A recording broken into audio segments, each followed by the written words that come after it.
Hello everyone, and welcome back to another video on Creative Mastermind. And I wanted to share some things that I found using Adobe Acrobat Pro DC. Now, I'm going to rephrase that. Things I found using Adobe Acrobat in general, not just DC, but I believe the previous version was X. Sometimes I really wish I could go backwards because DC is really nice, but there are a lot of things that are definitely different about it that make it a little bit more difficult to find things.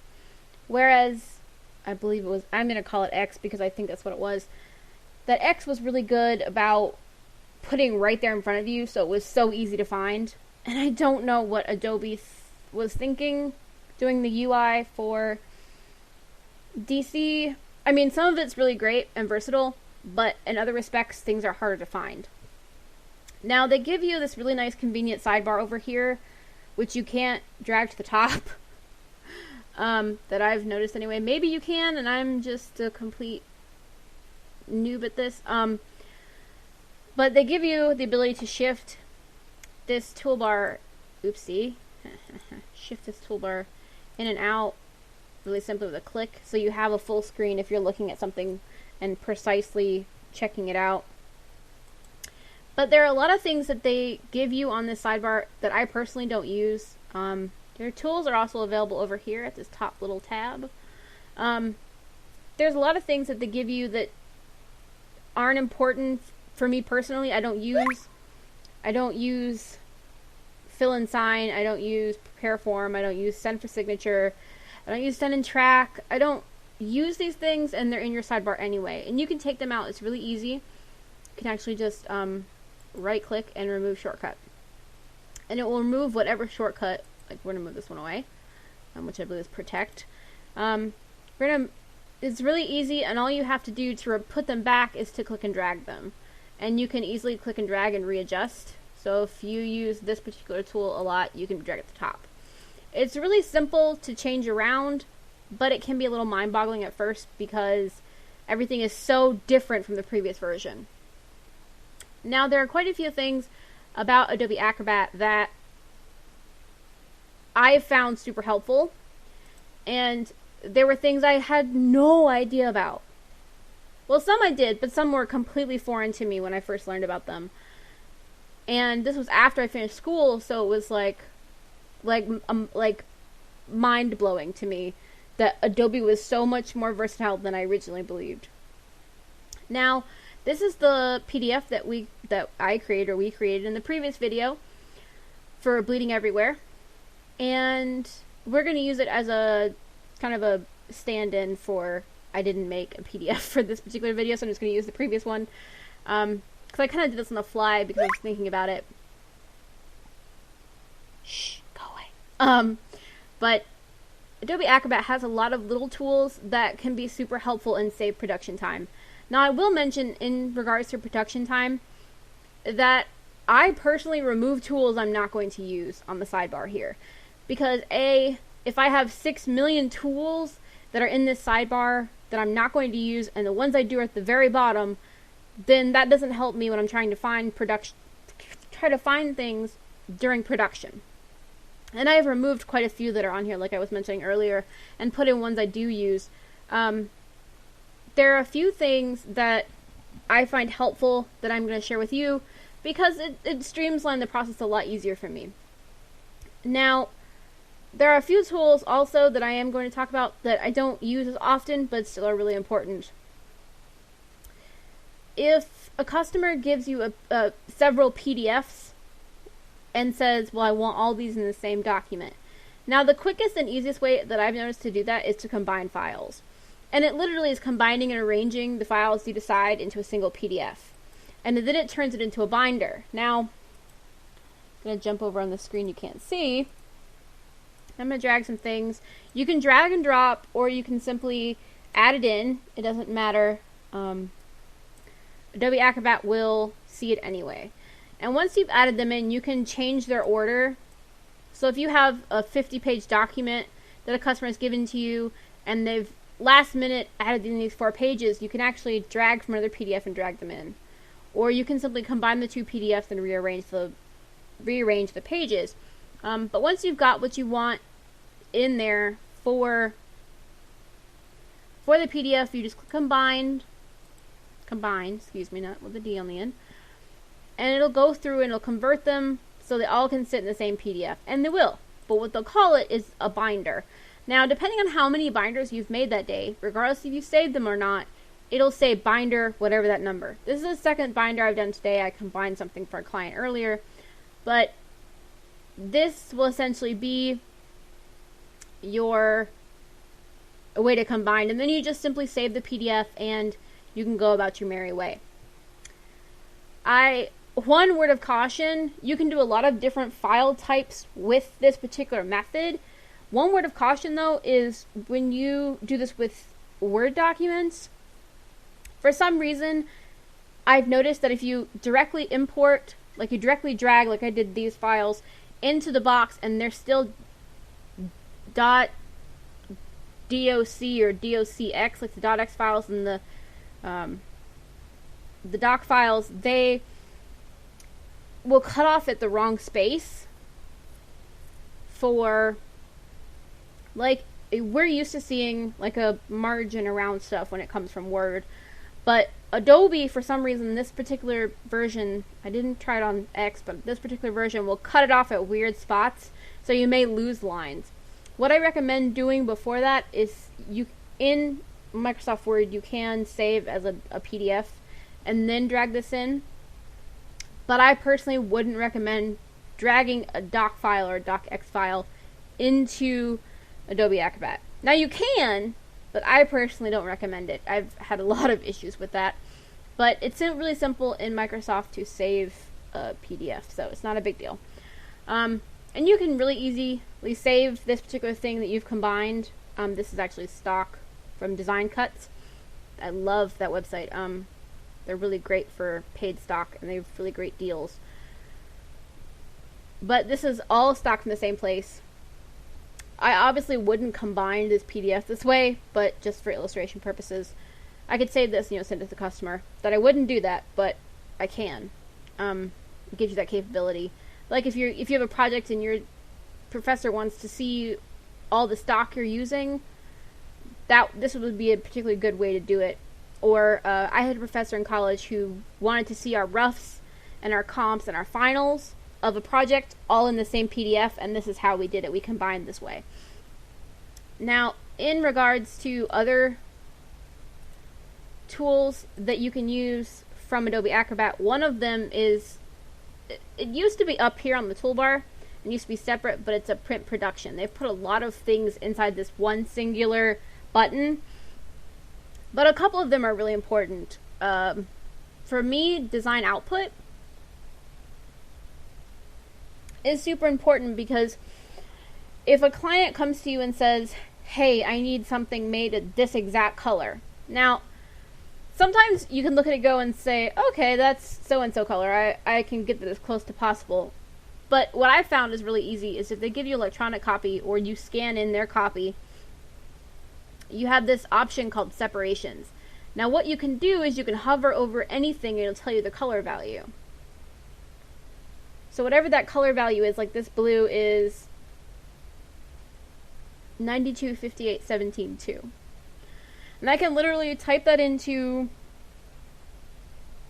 Illustrator or InDesign or Photoshop. They all have CMYK capabilities, and it will give me the color exactly that I pulled from this particular G letter. But the other thing about it too is it has Object Inspector. Now there will be a time where someone will come to you as a designer or a friend, hey, I've got this thing, but I need you to change these 2 lines about it.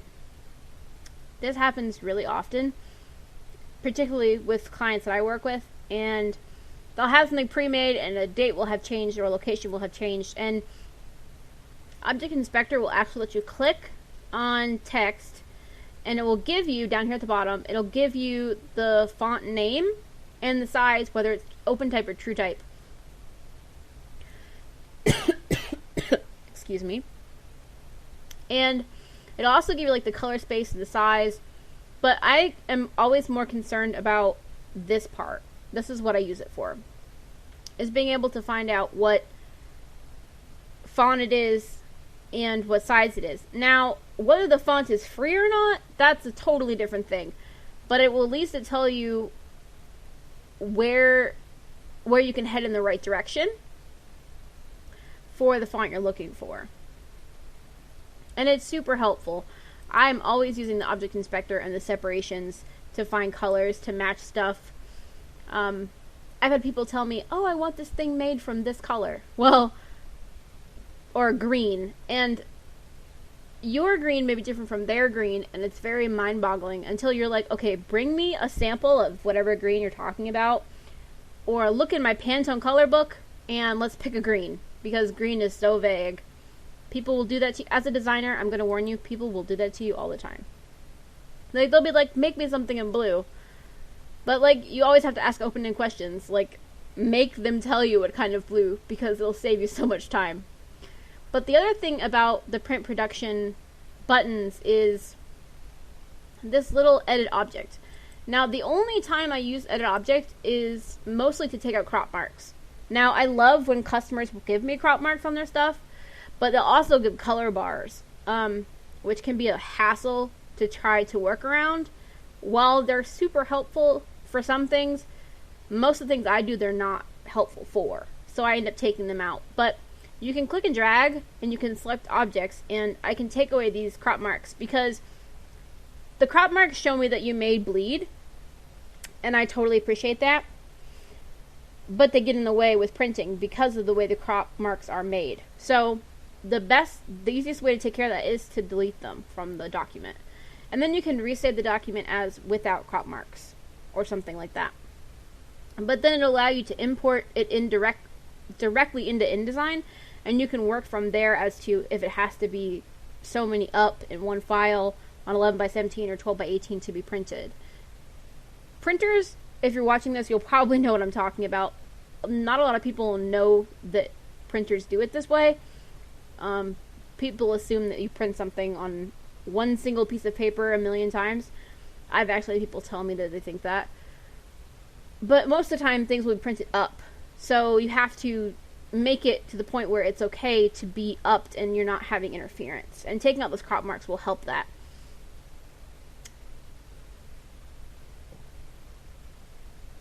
But there are a lot of really great things that you can use in Adobe Acrobat. And some things are like really simple, like being able to shift pages. If there were 2 pages here, you can actually add a page here somewhere, insert pages. And you can insert a blank page after this. And you can rearrange in this particular panel too. There are a lot of little things you can do. You can crop pages, you can rotate, you can replace pages, which you will probably end up doing as a designer fairly often.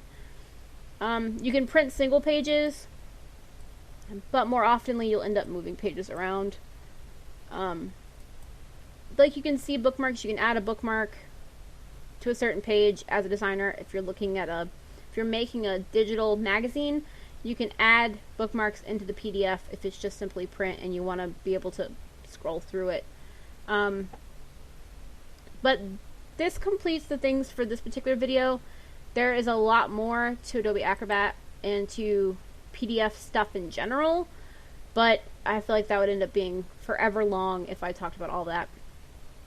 So I just wanted to cover things like the print production and making sure you stay really organized. And I mentioned this earlier, and I will mention again in future videos and in this video and for the rest of my natural born life. The best way to be a really productive designer is to be really organized. And you don't necessarily have to be good at designing. This is the thing that confounds me, is you don't have to be good at designing to know to organize. Sometimes even organization helps you get better at designing because it's a lot easier to access the things you need to access, and it makes things fall better in your brain. Like if you're looking for backgrounds and your backgrounds are in 10 different places, it doesn't give you the ability to sift through them in one shot, or if you know, get up and get food or whatever. But it doesn't allow, disorganization doesn't allow for good productivity. I am the world's worst procrastinator, but I do my best to have my stuff organized, so when something does go astray and I am last minute putting something together, all my stock is in one place, so I'm not losing what I need to find, or I'm not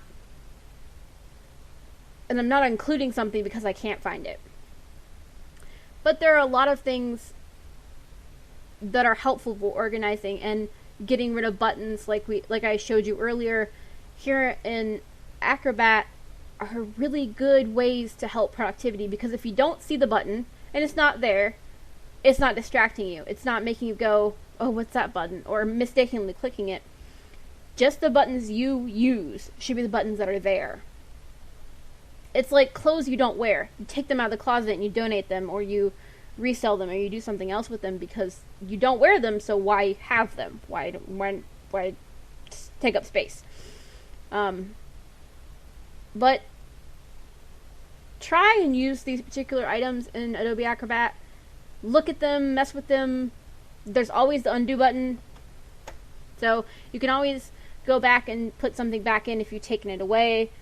And the other thing is, you don't have to save the PDF. If you're messing with a PDF, you do not have to save it to make it, to leave it on your hard drive. You can just mess with it and not save it. That is not a thing. You do not have to save it. So make sure you try them and you give them a whirl, because they are really great things about Acrobat. While it can be really confusing, DC's UI, just give it a whirl and poke and prod and find. You may have different buttons that you use that I don't use. You may only use the buttons I don't use. But you need to experiment and find what buttons work and what ones don't, and get rid of the ones that don't, because that will seriously help you in the long run. Just poof, make them go away. It's really, really not that difficult. And you can always drag it back from the tools up here. Drag it back if you need it. If you decide one day, hey, I need this thing, and I got rid of it, you can find it. It's right there. They leave the tools up in this panel for you, easy enough to find. They have a bunch of them. They're all really cool, but you probably won't use all of them. So that's it for this video, and if you found it helpful or you liked it, would you give it a like in the bottom and subscribe? Because I'm making these videos quite often lately because I have summer classes and nothing else to do. So, so like and subscribe, and I'll see you guys next time.